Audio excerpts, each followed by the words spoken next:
multi-touch pad controller. And what we have it functioning, talking to Ableton Live at the moment.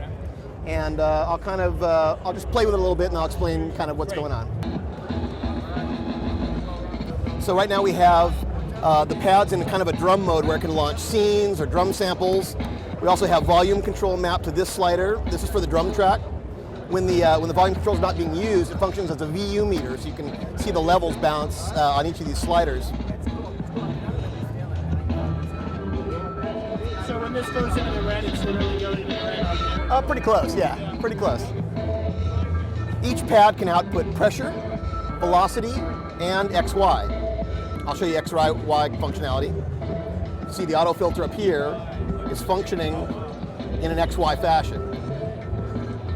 Right now I have this bottom slider mapped to the crossfader in Ableton. But because it's multi-touch, it can also be configured to pinch, like maybe a frequency range on a filter.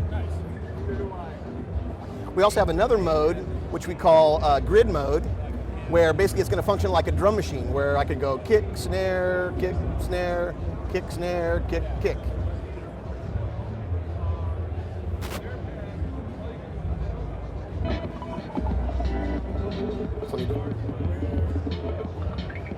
So you can see the kick snare. It basically allows you to program just like a rolling drum machine.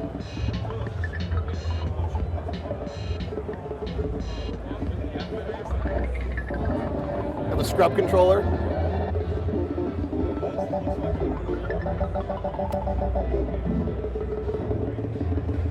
And even the switches on the QuNeo have pressure sensitivity. So like an example is, let's say I mapped, you could scroll through patches with these two buttons. The harder you'd press the button, the faster it would scroll through the patches and whatnot. It's scheduled to be a street price of about $200. And we're planning to ship late March, early April to the general public. And we're super excited about it. And this was a Kickstarter project? Yes. How did that go? Well, basically we were originally looking to try to get funded of about $15,000 to get started. And when the dust all cleared and the deadline hit, we'd raised $165,000, which is basically approximately 700 units that are gonna ship in March. Did that cause any problems having to get that many more units out than you were expecting? I don't think so. You know, in a way, it's kind of nice because you know what the demand is going to be, as opposed to trying to project it.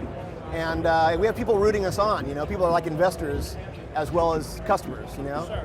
And it also allows development to be a little more open. You know, we've had updates on our progress, and it's been really cool. The last day of the Kickstarter project, I hit refresh, you know, like 35 times to see how we were doing.